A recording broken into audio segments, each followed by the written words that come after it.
बिस्मिल्लाहिर्रहमानिर्रहीम। Computer science के MCQ with explanation. Computer science के एमसीक्यू किसी एरिया या इलाके के रिलेटेड नहीं होते। ये तमाम दुनिया में एक जैसे होते हैं। मसलन जिसको हम छू सकते हैं वो हार्डवेयर है, जिसको हम छू नहीं सकते वो सॉफ्टवेयर है।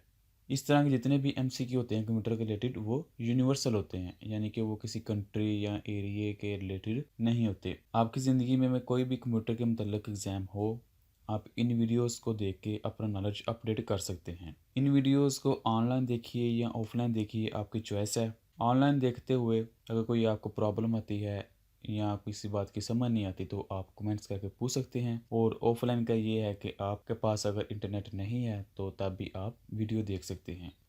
ये इसका पार्ट नंबर 10 है। चलें देखते हैं इसके अंदर क्या चीज़ है। The main difference between a supercomputer and mainframe computer is that supercomputers are designed to execute few programs as quickly as possible, whereas mainframe are designed to handle many programs running at the same time. तो ये बात ठीक है, जो कि super computer होता है वो इस तरह डिज़ाइन किया जाता है कि वो बहुत ज़्यादा काम बहुत फास्ट करे। और जो मेन फ्रेम होता है उसका काम होता है कि मुख्तलिफ कंप्यूटर्स जो अवेलेबल हैं उनको फैसिलिटेट करना, उनके काम करना। तो ये ट्रू है या फॉल्स है? ये बात ट्रू है। बीइंग कंप्यूटर फ्लुएंट यानी कि वो बंदा जो कंप्यूटर को जानता है या उससे आगाह है या उसको बहुत ही अच्छी तरह चला सकता है, उसका मतलब है कि you should be able to build a computer yourself. जो एक बंदा कंप्यूटर से बिल्कुल फेमिलियर है, हर काम कंप्यूटर के जानता है, तो इसका मतलब है कि वो कंप्यूटर को बना सकता है। ये ट्रू है या फॉल्स है? ये बात गलत है, क्योंकि हर बंदा कंप्यूटर को नहीं बना सकता। ये तो हाई प्रोफाइल मशीनें होती हैं जिनके अंदर रैम और हार्ड बनाई जाती हैं, तो नॉर्मल बंदा इसको नहीं बना सकता। तो ये बात गलत है। Embedded computers are self-contained computer devices that have their own programming। ये बात दुरुस्त है, क्योंकि embedded कंप्यूटर ऐसे कंप्यूटर होते हैं जिनको एक मखसूस काम के लिए बनाए जाते हैं। जिस तरह ये कंप्यूटर बनाया है, इसका काम यही है कि कुछ मखसूस डाटा लेना है और उनको शो करवाना है। सेम इसी तरह की डिवाइस आपको ये नज़र आ रही है, इसका मतलब यही है कि कुछ मखसूस डाटा आएगा तो आपने सिर्फ इसी के ऊपर ही काम करना है, इसके अलावा ये कुछ नहीं कर सकता।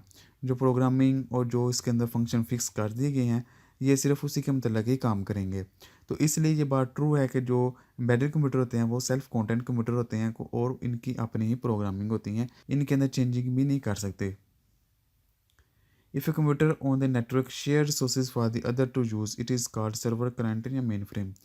तो इसका आंसर होगा सर्वर, क्योंकि जो सर्वर कंप्यूटर होते हैं वो दूसरे कंप्यूटर के साथ अपने रिसोर्सेज को शेयर करते हैं। फॉर एग्जांपल ये आप देख सकते हैं, ये सर्वर कंप्यूटर है, इनके अंदर स्क्रीन नहीं लगे थे, सिर्फ तारों के ज़रिए अटैच होते हैं। तो ये क्या कर रहे हैं, जितने भी इसके अंदर डाटा और दूसरी चीज़ें पड़ी हुई हैं, ये सब के साथ वो रिसोर्सेज, एक तरह का रिसोर्सेज होता है, तो वो सब के साथ वो शेयर कर रहे हैं। तो इसलिए हम कहते हैं कि ये सर्वर कंप्यूटर है। ये ऐसा कंप्यूटर नहीं होता जिस तरह हम नॉर्मल अपनी ज़िंदगी में छोटे कंप्यूटर इस्तेमाल करते हैं, यानी कि पीसी इस तरह के, बल्कि इनके अंदर सिर्फ तारें ही अटैच होती हैं जो कि इस कंप्यूटर एक कंप्यूटर को जो कि एडमिन के पास होता है उसके ज़रिए हैंडल हो रहे होते हैं।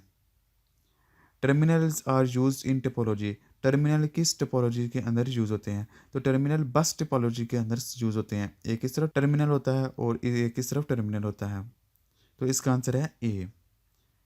In dash topology, if a computer network cable is broken, whole network is goes down।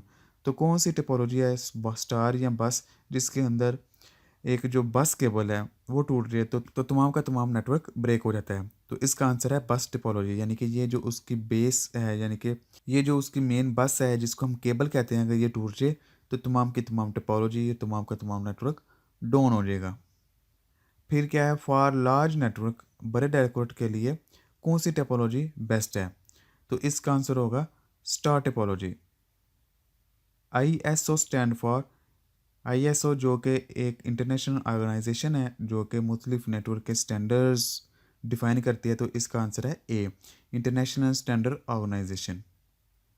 Dash allow LAN user to share computer program and data. तो इनमें से कौन सी चीज़ दुरुस्त है जो कि कंप्यूटर को डाटा शेयर करने के लिए अलाउ करती है? Communication server, printer server, file server. तो इसका आंसर होगा सी, क्योंकि हमने डाटा शेयर करना है जो कि फाइल्स के अंदर होगा, तो फाइल को शेयर करने के लिए फाइल सर्वर ही काम आता है। Printer server uses dash which is a buffer that hold data before it is send to the printer. Queue, spool, node. तो इसका आंसर है बी, स्पोल। स्पोल एक टेक्निक है जिसके अंदर प्रिंटर को कोई भी जॉब्स आती हैं। फॉर एग्जांपल अगर एक ऑफिस के अंदर 5 पीसी पड़े हुए हैं और एक प्रिंटर है, तो एक प्रिंटर को अगर एक टाइम पे 5 के 5 जॉब्स आ गई हैं, तो स्पूल क्या चीज़ है? स्पूल एक तरह का आप कह सकते हैं तालाब है जिसके अंदर 5 के 5 पीसी ने अपनी अपनी जॉब फेंक दी है।